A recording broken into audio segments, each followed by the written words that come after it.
En el Evangelio según San Mateo, en el capítulo número 3. San Mateo capítulo 3, versículo 17. Mateo capítulo 3, versículo número 17. Dice la palabra de Dios: y hubo una voz de los cielos que decía: este es mi Hijo amado, en quien tengo complacencia. ¿Qué les parece si nos colocamos en pie y oramos? Querido Padre Celestial, gracias por la oportunidad de reunirnos en este santo lugar para estudiar su palabra. Señor, gracias por los ángeles que nos acompañan, pero gracias por la presencia y la dirección de su Espíritu Santo. Que en esta hora Él nos traiga a través del predicador palabra de vida para la vida eterna. Que cada amigo y amiga presente en este salón, pero también aquellos y aquellas que nos siguen en cualquier lugar del mundo, que cada hermano y hermana, aquí en este lugar o allá en cualquier espacio, cualquier lugar de la tierra, puedan hoy, Señor, recibir del Santo Espíritu palabra de vida para la vida eterna. Que hoy, Señor, escuchemos la palabra de Jehová, que vive y permanece para siempre. Padre eterno, que no sean conceptos de hombre, pero sí los principios de vida que dan vida, que cambian y transforman el ser para reflejar su imagen y su semejanza. Háblenos, Dios, y diríjanos. Lo pedimos en el nombre de Jesús. Amén, Señor. Amén. Hace algún tiempo comenzamos a trabajar con la serie Transformado por su Espíritu. La base de la serie es una palabra que aparece muchas veces en la Biblia. La palabra es arrepentimiento. La palabra arrepentimiento y el verbo arrepentíos, como aparece, dan una idea clave de cambio de la mente. En el idioma griego, metanoeo y metanoia lo que hablan es de cambio de la mente, una mente cambiada. Cambio de la mente significa que hay una transformación del ser. Hay un cambio en las estructuras mentales, hay un cambio en los patrones mentales. Hay un cambio tan profundo que produce un nuevo ser, una nueva persona. La Biblia le llama nuevo nacimiento. Pablo le llama renovación del entendimiento o renovación de la mente. Y todo lo que enfoca la Biblia es recrear a la persona, hacer una criatura nueva. Por eso la Biblia enfatiza que el que no nace de nuevo no puede entrar en el reino de los cielos. Poniendo eso como premisa, debemos entonces entender lo que Dios nos quiere decir cuando expresa: este es mi Hijo amado, en el cual tengo contentamiento a él oír. En esa sola frase, Dios resume todo el plan de salvación. Tan interesante es la frase que la eternidad no será suficiente para estudiarla. Los teólogos inventaron una ciencia que se llama la ciencia de la salvación, soteriología. Es el estudio del plan de salvación. Por ejemplo, cuando leemos el capítulo 3, versículo 17 de San Mateo, Jesús está para comenzar su ministerio. Mire el capítulo 4, versículo 17. Dice el verso 17, desde entonces comenzó Jesús a predicar y a decir, ¿qué cosa? Arrepentíos, porque el reino de los cielos se ha acercado. ¿En qué estaba basada la predicación de Jesús? En la palabra arrepentimiento. Y si miran el capítulo número 3, versículo 1 y 2, descubren que Juan el Bautista predicó lo mismo. Dice el verso 1, en aquellos días vino Juan el Bautista predicando en el desierto de Judea y diciendo, ¿qué cosa? Arrepentíos, porque el reino de los cielos se ha acercado. Y si usted sigue leyendo la Biblia, descubre que Pedro usó el mismo concepto, Hechos capítulo 2, versículo 38. Pablo dijo lo mismo en el capítulo 17, versículo 30. Y los discípulos hicieron lo mismo en el capítulo 12 de San Mateo.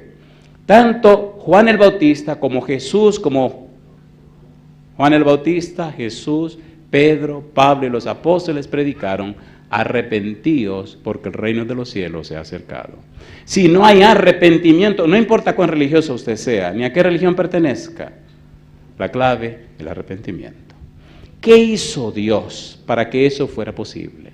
Esta semana vamos a estudiar cosas muy hermosas. Y vamos a ver a Dios en una dimensión tan personal, tan real. Cuando era un adolescente, y hace mucho de eso, bebé, pasado un buen tiempo, el bebé me dijo, hablar de su adolescencia, usted se ve viejito. Yo era adolescente también. Cuando fui adolescente, tuve una experiencia hermosa con el Señor. Llegué a la iglesia, empecé a estudiar la Biblia, pero le dije a Dios, yo no puedo creer en un Dios que anda por allá lejos, haciendo no sé qué cosa. Si usted es real, si usted existe, si usted es verdadero, yo necesito conocerle. Acepto la Biblia, está bien, pero yo necesito saber si usted es real. Tenía 18 años. A los 19 años le di mi corazón a Jesús. Y ya pasé con 32 años. Y le confieso que Dios es real. Y Dios es verdadero. No solo por lo que dice la Biblia, sino porque Él quiere ser amigo suyo y relacionarse con usted. Hay muchos falsos conceptos acerca de Dios, porque carece lamentablemente la humanidad de experiencias reales con un ser real. Dios es real. Por eso la Biblia comienza diciendo, en el principio creó Dios. Dios. A mí me gusta la Biblia. Me gusta la Biblia porque responde mis preguntas y alguna pregunta peligrosa. Por ejemplo, una de mis preguntas, Señor, en fin, ¿quién es usted? La Biblia dice, en el principio, Dios. En el principio, Elohim. Y se despertó mi curiosidad. En el principio, un nombre plural. Y en el versículo 2 dice, y Ruach Elohim se movía sobre la faz de las aguas. Ahora dan un nombre personal a uno que pertenece al grupo. En el capítulo 2 y 3 habla de Yahvé Elohim, otro nombre del grupo de los Elohim. En el capítulo 3, versículo 24 y 25 de Daniel, habla de Bar Elahim, otro nombre. Y ya no hay más en toda la Biblia que esos tres. Ruach Elohim, Yahvé Elohim y Bar Elahim, el equipo de Elohim, el creador. Y ahora un personaje dice en el capítulo 3, versículo 17 de Mateo, señalando a Jesús, dice, este es mi Hijo amado en el que tengo contentamiento, a él oíd. Llama la atención que antes de Jesús comenzar su ministerio, Dios hace una declaración pública en ocasión del bautismo. Pero espere, llama la atención que cuando va a terminar su ministerio, antes de terminar y consumar todo, Dios habla otra vez y repite lo mismo. San Mateo capítulo 17, versículo 5, mira lo que dice. Llama la atención que Dios repita la misma frase. ¿Qué pasó con Dios? Se le acabaron las palabras. No tenía nada más que decir. La misma frase dos veces. San Mateo capítulo 17. Versículo 5. Mientras él aún hablaba, una nube de luz los cubrió. Y aquí una voz desde la nube que decía, ¿qué cosa? Este es mi Hijo amado, en quien tengo complacencia. A él oíd.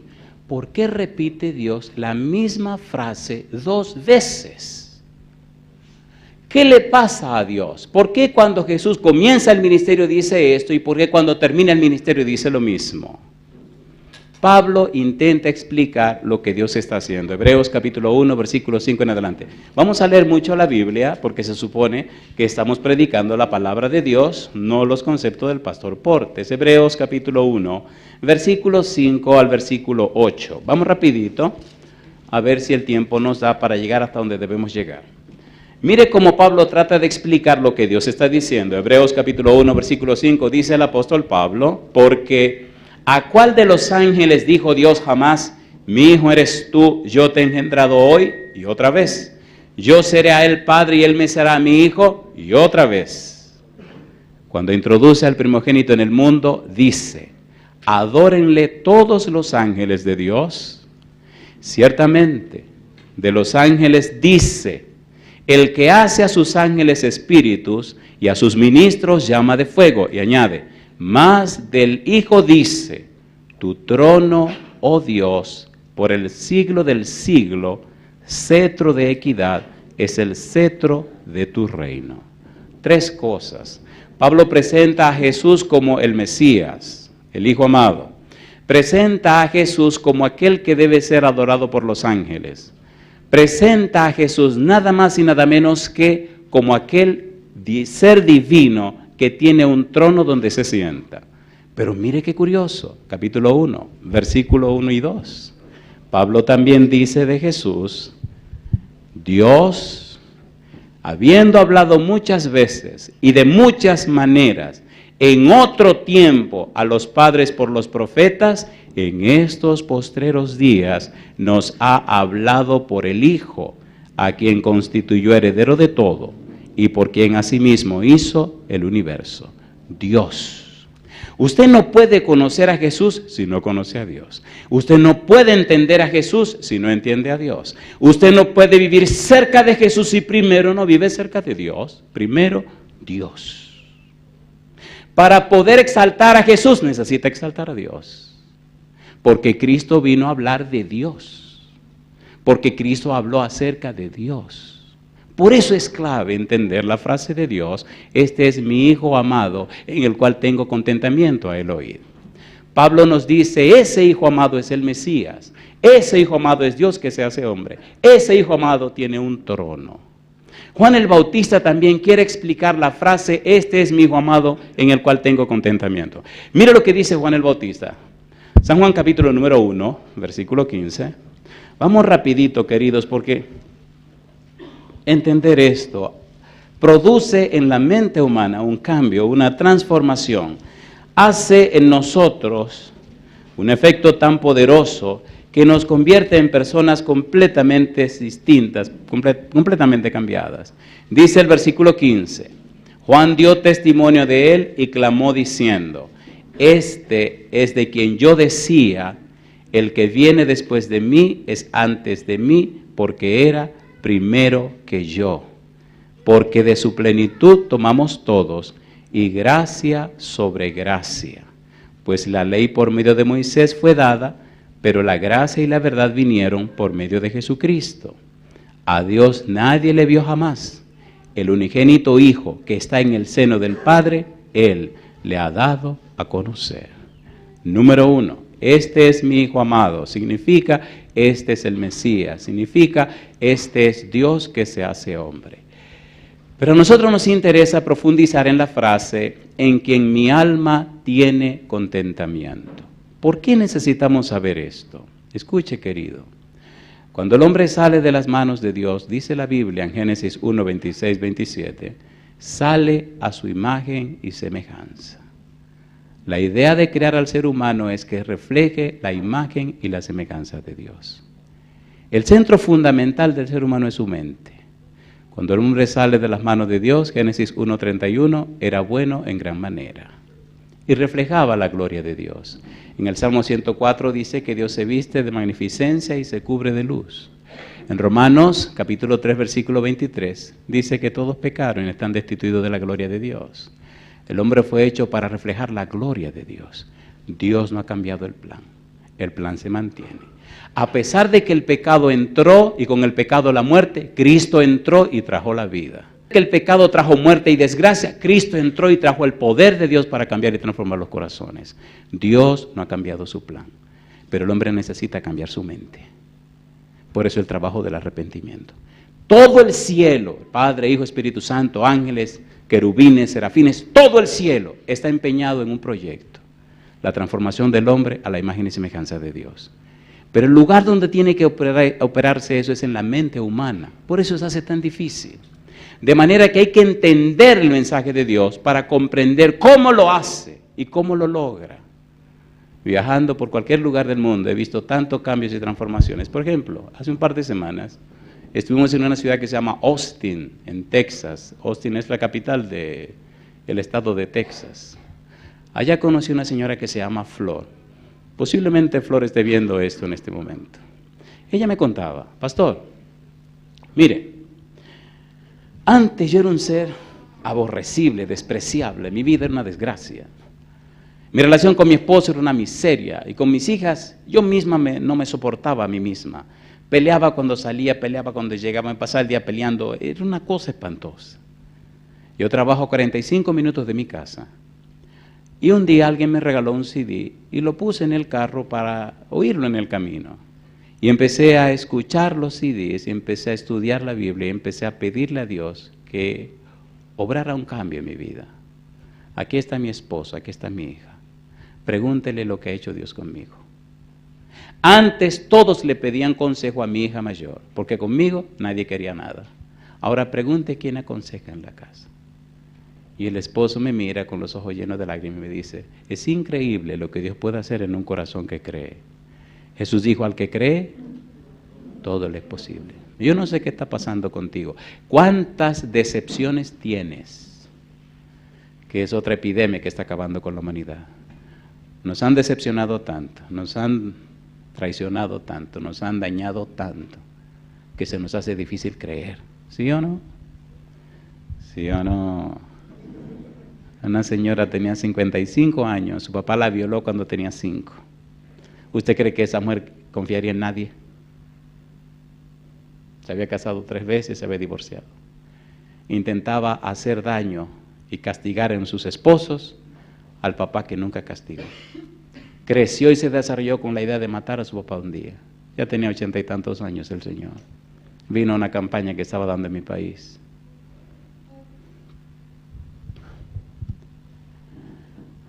Y empecé a hablar de cómo Dios es capaz de cambiar vida y transformar corazones. Y empezó a llorar. Y parece que no soportó y salió y se fue a su casa. Al otro día por la mañana, era domingo, a las 6 de la mañana, empezó a tocar el timbre de mi casa. Y dije, wow, ¿a quién se le hizo tan temprano que vino a visitarme a las 6 de la mañana? Pensé que era algún vecino que venía a anunciar que se estaban llevando los mangos, porque frente a mi casa había una mata de mango, unos mangos sabrosísimos. Y entonces la gente acechaba que usted se acostara y se dormía para subirse por la verja, subir encima de la casa y empezar a robar mango. Y algunos eran muy celosos de los mangos y venían a avisarme. Pero mentira, era para que le dieran mango a ellos también, o sea que eran los vigilantes de la mata de mango. Y dije, ¿quién será el que se levantó tan temprano? Porque los domingos caía mucho mango por la mañana. Y cuando abro la puerta, no, es la señora, yo no la conocía. Me dice, pastor, digo, dígame, yo soy fulana de tal, ¿me puede atender? Oh, claro que sí.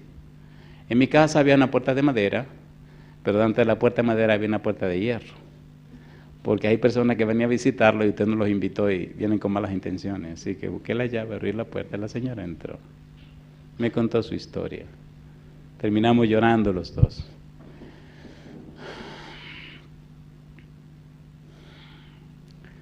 Y le dije a esta señora, bueno, si su papá le hizo esa situación, necesitamos pedir a Dios que la prepare a usted y prepare su corazón para perdonar a su papá.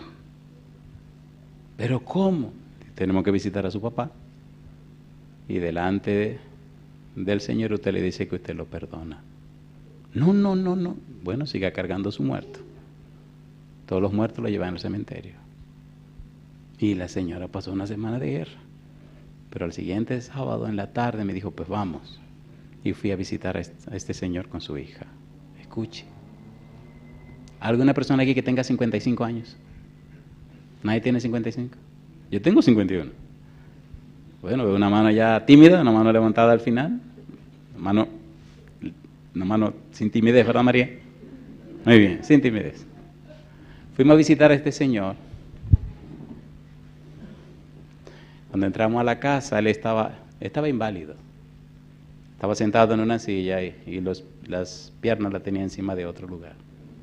Cuando entramos a la casa, que él la vio, se tapó la cara con las manos, empezó a llorar. La hija rapidito gritó, llorando, papá, yo vine a perdonarte. Hace muchos años que yo no vengo a verte. Y tú sabes bien todo lo que yo quería matarte. Y él comenzó a gritar y a decir, yo no lo quería hacer, yo no lo quería hacer. Yo no sé qué fue lo que se me metió, yo no sé qué fue lo que hice, yo no lo quería hacer. Se abrazaron, empezaron a llorar y nos quedamos 3 horas de la tarde. Y ella les repetía una y otra vez. La señora creyó en las promesas de Dios.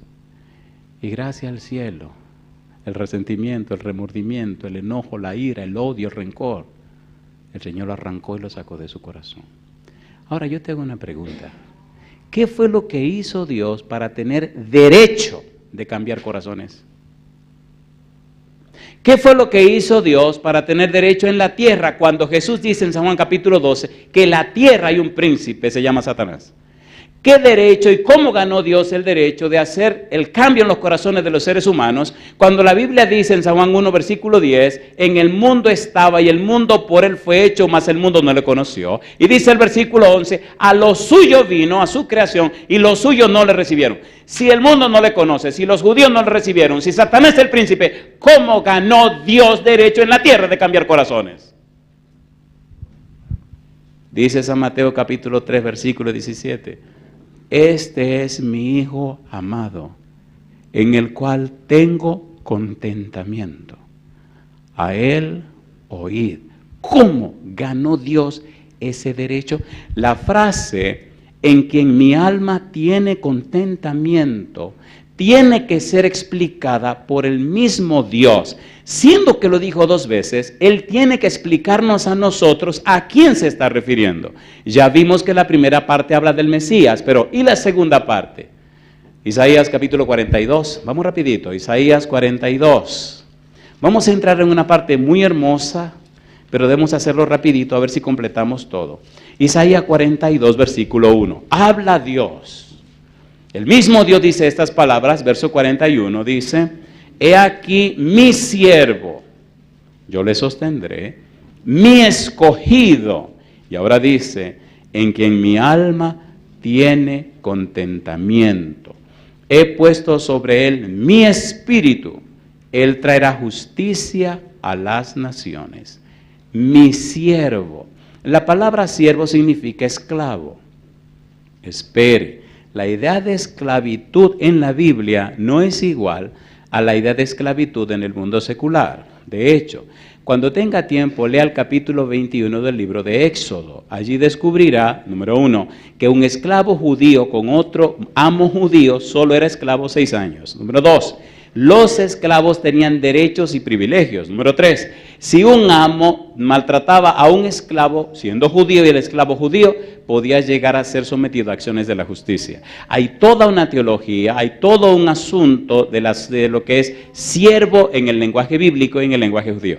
Se le llamaba siervo a un profeta, se le llamaba siervo a un sacerdote, se le llamaba siervo a un rey, siervo, un servidor, pero la palabra es esclavo. Así que mi siervo, como dice Dios, se refiere al Mesías. Y más adelante mencioné en el capítulo número 2, el versículo 2, versículo 3 y 4, habla de que traería justicia, hablando de Jesús. Pero lo que nos interesa es la palabra siervo, en quien mi alma toma contentamiento. Este siervo, este que vendría como el siervo de Jehová, es nada más y nada menos que el Hijo amado, es nada más y nada menos que el Mesías. ¿Cómo conectamos esto con el Señor Jesús? En el libro de Isaías, capítulo 53, mire lo que dice Dios con relación a este siervo. Mire qué cosa linda. Y aquí empezamos la experiencia hermosa de esta ocasión. Isaías capítulo 53, Dios hace una descripción maravillosa de este siervo. Versículo número 6. Dice el verso 6, todos nosotros nos descarriamos como ovejas, cada cual se apartó por su camino. ¿Y qué dice ahora? Mas Jehová cargó en él el pecado de todos nosotros. ¿Qué hizo Jehová? Cargó sobre él el pecado de todos nosotros. ¿Quién es este a quien Jehová carga el pecado de todos nosotros? Versículo 7. Angustiado él y afligido, no abrió su boca. Como cordero fue llevado al matadero, y como oveja delante de sus trasquiladores, enmudeció y no abrió su boca. ¿De quién está hablando el profeta? Del siervo sufriente. ¿Quién es el siervo sufriente? El Mesías. ¿Quién es el Mesías? Cristo Jesús. Recuerde la pregunta. ¿Cómo ganó Dios el derecho de transformar tu vida? ¿Cómo ganó Dios el derecho de cambiar tu mente? ¿Cómo ganó Dios el derecho de hacer en ti lo que Él quiere hacer? ¿Cómo ganó ese derecho? Y ahora comenzamos a ver una cosa clave. La palabra clave, sustitución. La palabra clave, sustitución. Mas Jehová cargó en él el pecado de todos nosotros. Segunda de Corintios capítulo 5, versículo 21. ¿Qué significa eso, pastor? Significa que Dios cargó el pecado de todos nosotros en Cristo Jesús. Significa que aquel en quien Dios tiene contentamiento es el siervo sufriente. Significa que Dios ganó el derecho de cambiar tu mente por el sacrificio de Cristo Jesús. Significa que hubo una sustitución, Cristo en lugar tuyo. Versículo 21. Al que no conoció pecado, ¿qué dice ahora? Por nosotros lo hizo pecado, para que nosotros fuésemos hecho justicia de Dios en él. Usted me está diciendo, pastor, que mi problema de pecado entonces lo cargaron sobre Jesús, sí. Usted me está diciendo que Jesús ocupó mi lugar, sí. Usted me está diciendo que entonces Dios me da una segunda oportunidad, sí. Usted me está diciendo que Cristo pagó entonces el precio de mis pecados, sí. Usted me está diciendo que Cristo entonces resolvió el problema del pecado, claro que sí. En Cristo Jesús, en el siervo sufriente, en aquel cuya alma tiene Dios contentamiento, en ese Dios resolvió el problema del pecado y ganó la oportunidad de trabajar en tu mente y cambiarla a su imagen y semejanza. Esto no es asunto de religión, esto es asunto de relación. El diablo, que es el demonio, ha hecho más daño del que nadie se imagina, dándonos una mente religiosa. A veces somos tan religiosos que no somos cristianos. A veces somos tan religiosos que en el nombre de la religión acabamos con la vida de la gente. ¿Sí o no? ¿Sí o no? Y la gente entonces odia a Dios y rechaza a Cristo por el problema de las religiones. ¡Qué barbaridad! Y a veces somos tan religiosos que ni siquiera conocemos a Dios ni a Cristo. ¿Es así o no es así? ¿Es así o no es así? Estaba el doctor Billy Graham en una universidad hablándole a los estudiantes. En ese tiempo, yo era un niño, decían que Dios había muerto. Y un estudiante se le acerca y le dice, doctor, Dios ha muerto.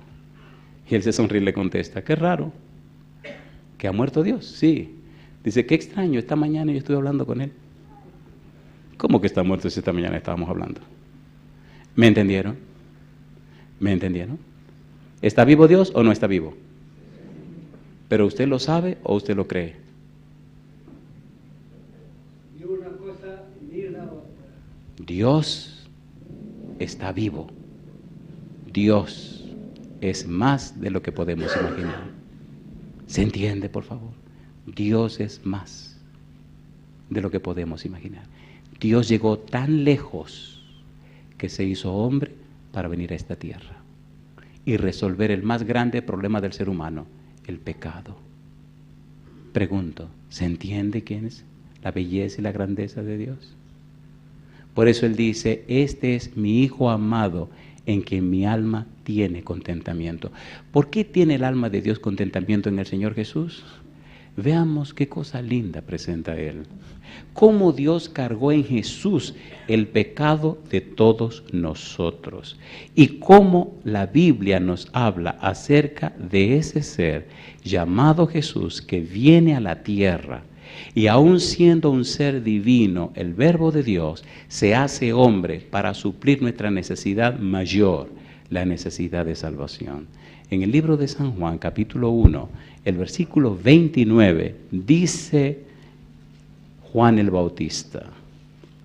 San Juan capítulo 1, versículo 29.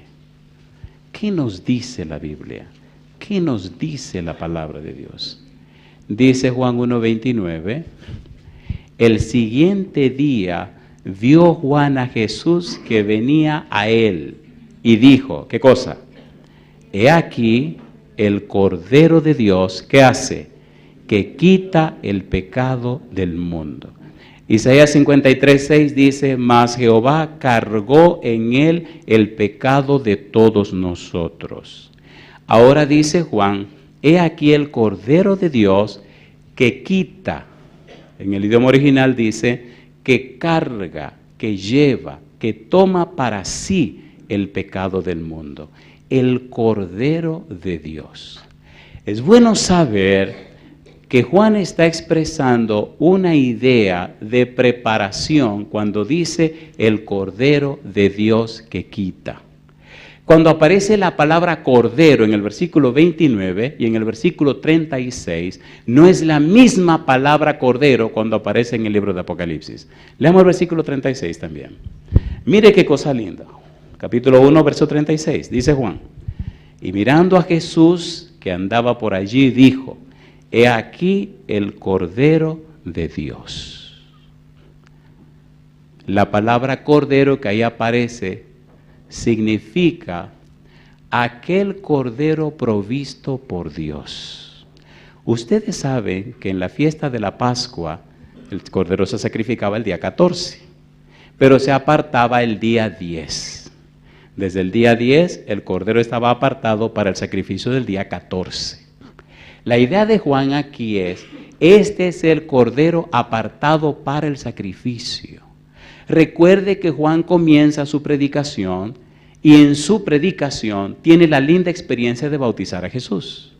Recuerde que cuando Juan tiene la experiencia en el río Jordán, en el bautismo de Jesús, Juan ve el Espíritu en forma de paloma que desciende sobre Jesús y oye la voz de Dios que dice: este es mi Hijo amado en el cual tengo contentamiento. Es más, Juan mismo da su testimonio, versículo 32. Dice el verso 32, también dio Juan testimonio diciendo: vi al Espíritu que descendía del cielo como paloma y permaneció sobre él. Y dice Juan: y yo no le conocía, pero el que me envió a bautizar con agua, aquel me dijo: sobre quien veas descender el Espíritu y que permanece sobre él, ese es el que bautiza con el Espíritu Santo. Y dice Juan: y yo no le vi. Y yo le vi, dice él, y he dado testimonio de que este es el Hijo de Dios. Mi pregunta: ¿había una relación estrecha entre Juan y Dios? ¿Sí o no? ¿Sí o no? Dijo Juan: el que me envió a bautizar me dijo. ¿Había hablado Juan con Dios? ¿Había una comunión estrecha entre Juan y Dios? ¿Sí o no? Ahora Juan está expresando el resultado de su comunión con Dios. Dios es un ser real, no es un concepto. Dios es una persona divina con interés de relacionarse con sus hijos. Dios nos ha ido más lejos de donde siempre ha estado. Ahora Juan dice: este es el Cordero de Dios. Este es el Cordero que Dios preparó.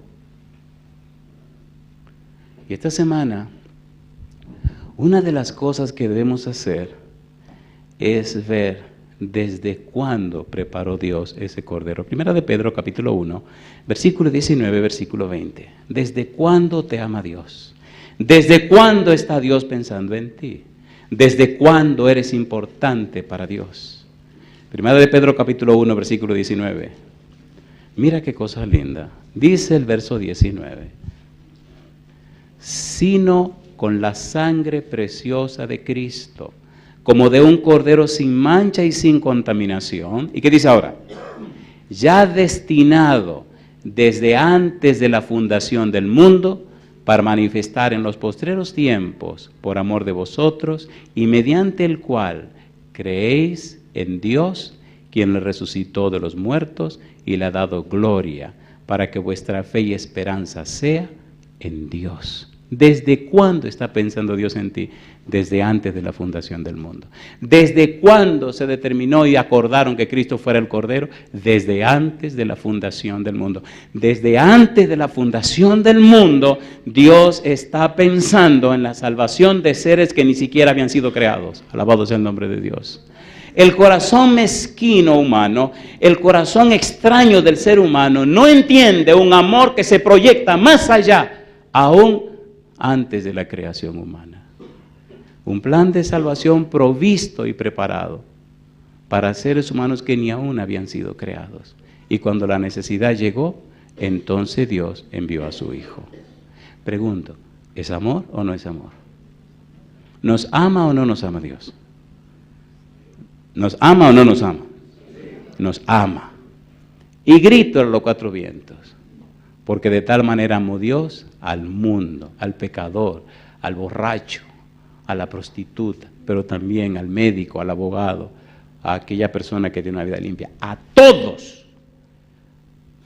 Porque de tal manera amó Dios al mundo, que ha dado a su Hijo único para que todo aquel que en Él cree no se pierda, mas tenga vida eterna. Dios es un ser real, es una persona real. Y la persona de Cristo lo demuestra y lo presenta. Pero mire qué cosa linda, mire qué más. Juan nos presenta en una forma clara: este es el Cordero que Dios ha preparado. Este es el Cordero que Dios ha señalado. Este es el Cordero que Dios ha determinado. Este, el siervo sufriente. Este, el Mesías prometido. Este es el Cordero de Dios. Llama la atención que Cristo no es ajeno a su misión. Llama la atención que Cristo sabía en detalle a qué venía a la tierra. Mira lo que dice Juan 4:34. No somos hijos de una casualidad. Juan capítulo 4, versículo 34, la Biblia nos dice que Cristo estaba consciente de su misión. Él estaba consciente que era el Cordero de Dios. Era quien venía a pagar la deuda del pecado. Juan 4:34. Dice el versículo 34, Jesús les dijo, ¿qué cosa? Mi comida es que haga la voluntad del que me envió y que acabe, como dice, su obra. ¿A qué vino Jesús? A rescatar la humanidad. ¿A qué vino Jesús? A pagar el precio del pecado. ¿A qué vino Jesús? A reconciliar al ser humano otra vez con Dios. ¿Recuerdan la escalera de Jacob? ¿Dónde estaban los pies de la escalera? En la tierra. ¿Y hasta dónde llegaba la escalera? Hasta el cielo. ¿Quién estaba al final de la escalera? Dios. ¿Quién es ese puente que vuelve a unir el cielo con la tierra? Cristo Jesús. Y no importa cuál sea tu situación, no importa cuál sea tu condición, puedes otra vez subir por esa escalera. San Juan capítulo 1, versículo 51. Mira lo que dice Jesús y cómo le habla Jesús a Natanael. Mira qué cosa linda. Juan 1, 51. Y le dijo, de cierto os digo, de aquí adelante veréis el cielo abierto y a los ángeles de Dios, ¿qué cosa? Que suben y descienden sobre el Hijo del Hombre. Y yo te pregunto, ¿vino o no vino Jesús? Vino Jesús. ¿Murió o no murió en la cruz? Murió en la cruz. ¿Abrió un camino de acceso otra vez al cielo? Sí, Señor. Y ahora Dios tiene todo derecho en la tierra de cambiar vidas y corazones. Todo el derecho, porque pagó el precio que el pecado había exigido. Colosenses capítulo 2, versículo 14 y 15. ¿Dónde pagó Dios ese precio? La Biblia dice que lo pagó en la cruz. Colosenses capítulo 2, versículo 14 y versículo 15.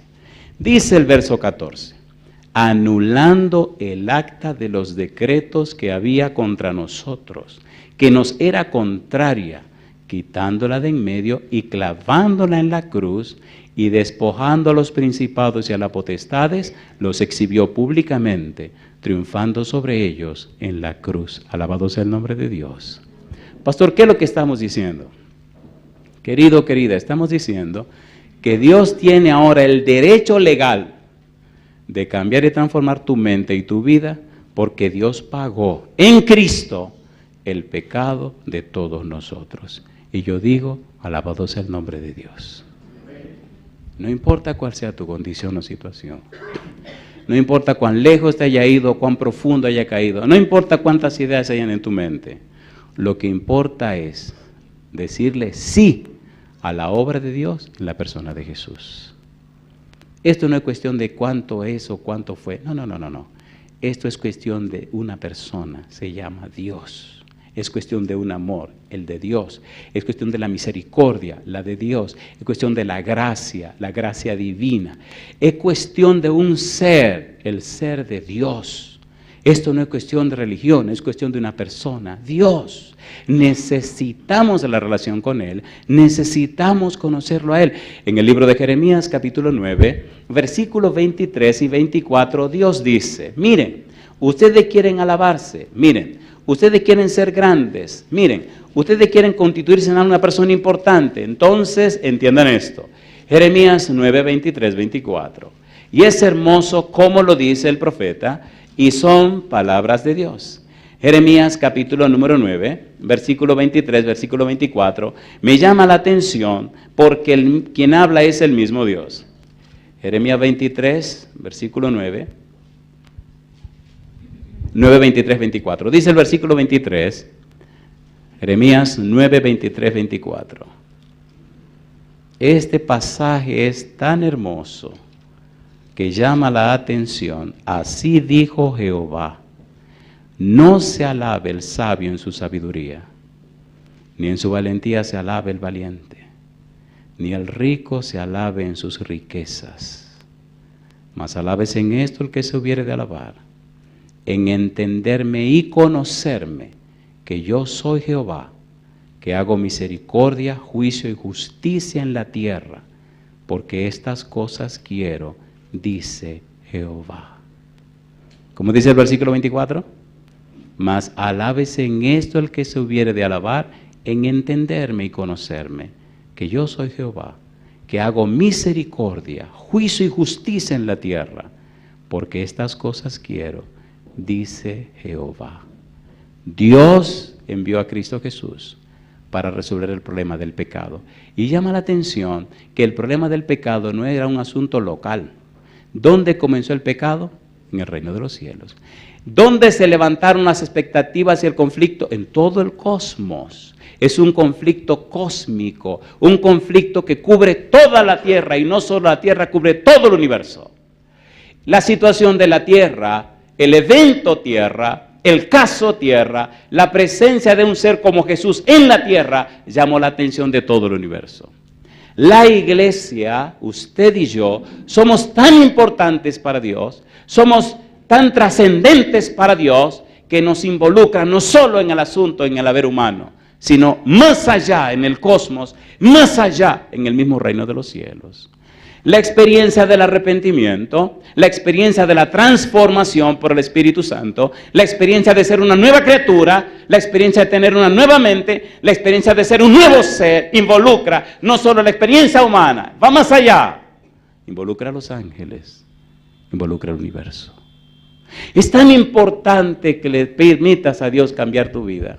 Es tan importante para el universo que el Espíritu transforme tu ser. Es tan importante que se origine un nuevo nacimiento en tu vida, porque todo el universo está observando lo que pasa en la tierra. No es cuestión de me salvé o no me salvé, es más que eso. No es cuestión de puedo entrar o no, es más que eso, es mucho más que eso. Es manifestar en tu vida la belleza y la gloria y la santidad de Dios. Por eso dice 1 Pedro 2, 9, que dice: mas vosotros sois linaje escogido, real sacerdocio, nación santa, pueblo adquirido por Dios. ¿Con qué propósito dice? Para que anunciéis las virtudes de aquel que os llamó de las tinieblas a su luz admirable. Es tomar la vida tuya, ungirla con el Espíritu Santo, cambiar y transformar todo tu ser, darte una mente nueva, la mente de Cristo, y convertirte a ti en un modelo digno de ser admirado por todo el universo. Es más que un asunto de doctrina, es un asunto de principios, es un asunto de Dios. Efesios capítulo 3, versículo 10.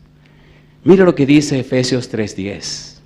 La iglesia está involucrada no solo en un asunto de la tierra, sino que más allá de la tierra, involucra algo que trasciende la tierra, involucra algo que va más allá de las fronteras de este pequeño planeta. Efesios capítulo 3, versículo 10, es uno de los pasajes que llenan de gozo mi corazón y me animan a predicar. Dice el versículo 10, para que la multiforme sabiduría de Dios, ¿qué dice? Sea ahora dada a conocer por medio de la iglesia. ¿A quiénes dice? A los principados y potestades, ¿dónde? En los lugares celestiales. Una vida consecuente, una vida cambiada, una vida transformada, una vida nacida de nuevo, un ser transformado a la semejanza de Jesús, anuncia la belleza y el carácter de Dios, no solo a la tierra, sino a todo el universo. Eso suena lindo, pastor. Claro, 1 Corintios capítulo 4, versículo 9. Mira cómo lo dice Pablo. Y vamos a aterrizar. 1 Corintios 4, 9.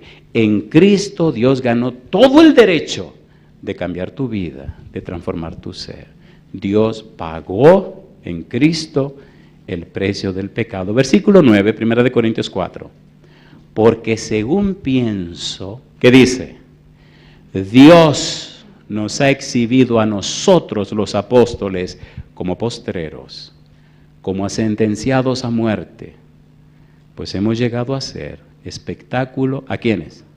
Al mundo, al cosmos, a los ángeles y a quiénes más, y a los hombres.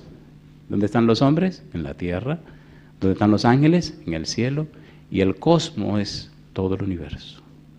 Cuando conoces a Jesús, cuando te entregas a Jesús, cuando da la oportunidad de que tu cuerpo sea convertido realmente en templo del Espíritu Santo, cuando el Espíritu cambia y transforma tu vida a la semejanza de Cristo Jesús, entonces tu vida se convierte en un testimonio, no solo a los hombres, pero también a los ángeles. No solo a los ángeles, pero a todo el universo. Es un asunto personal, no es un asunto corporativo. Por eso, no ataques, no critiques, no condenes, ni te pongas a pelear con religiones. Acércate al Señor. Deja que el Espíritu transforme tu vida, que trabaje en ti. Pregunto, ¿tiene Cristo ovejas en diferentes lugares, sí o no? ¿Las está recogiendo, sí o no? Entonces conviértete tú en un testimonio vivo para que esas ovejitas puedan llegar realmente a donde tienen que llegar. Segunda de Corintios, capítulo 3, versículo número 18. Queridos, vengo a hablarles acerca de una persona llamada Dios que quiere hacer una obra especial en la vida tuya.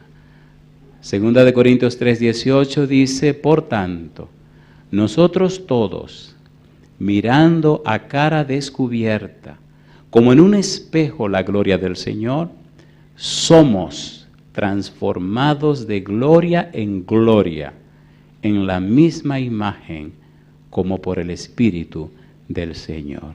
Y yo te pregunto, ¿necesitas tú que el Espíritu haga ese trabajo en tu vida para reflejar la gloria del Señor? ¿Cuánto necesitan ese trabajo? Levanten su mano derecha sin ningún problema. Gloria a Dios. ¿Necesitamos esa experiencia? ¿Sí o no? Hay mucha gente que se pierde, no es por asuntos de religión ni de doctrina. Hay mucha gente que se pierde por falta de testimonio. ¿Sí o no? Un pan bien cocinado a lo mejor que 20,000 palabras juntas. ¿Es así o no es así? La gente creerá no lo que decimos, la gente creerá lo que nosotros somos. Una persona nacida de nuevo, una persona cambiada por el Espíritu, sin palabras, puede decir más que algunos que hablan 60,000 palabras por minutos. Me gustaría orar con aquellos que en esta noche quisieran decirle a Dios, Señor, permita que su Espíritu venga a mi vida y cambie mi ser para que refleje la gloria de su persona. Si es tu decisión, ponte en pie conmigo y preparémonos para una oración. Me llama la atención un juego de palabras que encuentro en la Biblia. Dice en el libro de Romanos, capítulo 3, versículo 23, por cuanto todos pecaron y están destituidos de la gloria de Dios. Y yo me digo, si después del pecado quedamos destituidos de la gloria de Dios, entonces antes de pecar, ¿estamos instituidos en la gloria de quién? En la gloria de Dios. Si el pecado destituye mi vida de la gloria, entonces antes de pecar estoy instituido en la gloria. Ahora viene Cristo y paga mis pecados. ¿Para qué? Para que otra vez, por el Espíritu, mi vida pueda glorificar a Dios. ¿No es eso maravilloso? ¿Es maravilloso o no es maravilloso? Hace muchos años, cuando era un adolescente, llegué a una iglesia porque yo quería conocer a Dios. Dije, mira Dios, yo no veo que la gente nace, crece, se reproduce y muere como las plantas, como los animales. Yo no quiero vivir una vida así. Yo quiero vivir una vida que tenga sentido, una vida que trascienda, una vida que tenga propósito. Una vida que valga la pena vivirla. Yo no quiero ser común y corriente. Y adolescente como era, tomé la decisión de estudiar la Biblia desde aquel día que les conté. Trabajaba en una oficina para un ingeniero civil, Fernando Santana, se llama ese hombre. Y uno de los socios de la firma mandaba a hacer casas por cantidad, tenía muchísimo dinero. Me recuerdo que una vez trajo $1,000,000 en una bolsa de papel. Y me dijo, el ingeniero está esperando este dinero. Y me dejó la bolsa encima del escritorio. Digo, ¿cómo no? Y se fue. Cuando yo abrí la bolsa, que vi tanto dinero, empecé a sacar esos paquetitos de 10,000. Lo fui acomodando en una gaveta. Me dio un temor. Cerré la oficina y me fui para mi casa. Después llamé al ingeniero y le dije, en mi escritorio, en la gaveta tal, hay $1,000,000. ¿Y qué pasó? Me fui para mi casa. ¿Y por qué te fuiste? Ajá, y si alguien sigue a este hombre que sacó ese dinero del banco y corre y me matan y se llevan el dinero. Bueno, pues ahí estaba el dinero. Pero ¿a dónde quiero llegar? Un día llegó este caballero y el ingeniero no había llegado. Él tenía un bastón y el bastón tenía arriba la cabecita, era de un caballo y era de oro. Y los ojitos eran 2 rubíes. Un tipo que respiraba, se veía que era muy rico. Siempre usaba una gafa negra y nunca se la quitaba. Y ese día llegó, yo estaba recién bautizado, estaba leyendo mi Biblia. Y entonces llega, saluda y me pregunta por el ingeniero. Le digo, no ha llegado, pero ya él viene, se sienta. Y entonces me dice, ¿estás leyendo? Le digo, sí. ¿Qué lees? La Biblia. Y entonces se me ocurrió hacerle una pregunta. Le dije, ¿puedo hacerle una pregunta? Sí, claro que sí. ¿Qué pasaría en la vida de un joven que decida leer la Biblia y vivir como diga la Biblia y hacer lo que diga la Biblia? ¿Qué usted cree que pasa en la vida de ese joven? Y él se quedó mirándome así, con la gafa que nunca se la quitaba. Se me quedó mirando un buen rato así, como con una mirada desafiante. Y entonces hizo así y se quitó la gafa. Cuando yo le vi los ojos a este hombre, tiene unos ojos tan tristes, tan tristes, tan tristes, que se me quedó mirando así, los ojos le parpadeaban. Y con la gafa en la mano me dijo, mire joven, si usted decide leer la Biblia y hacer lo que la Biblia dice y vivir como la Biblia dice, jamás tendrá que lamentarse de nada y jamás tendrá que arrepentirse de nada. Haga eso y entenderá lo que es vivir. Se levantó y se fue. Jamás lo volví a ver. Yo tenía 21 años. Pasaron 30 años. Ya no soy tan joven, pero he dejado mi vida para vivirla como dice la Biblia. Tal vez no tenga el privilegio de cumplir 31 años más. Una cosa sé, el que hace la voluntad de Dios permanece para siempre. Si al ponerte en pie estás diciendo, yo quiero hacer lo que dice Dios, entonces levanta la mano conmigo y oremos. Querido Padre Celestial, levantamos la mano, Señor, para agradecer su interés por nosotros. Agradecemos su amor por nosotros. Agradecemos su misericordia hacia nosotros. Querido Dios, agradecemos el regalo que nos dio en la persona de Jesús.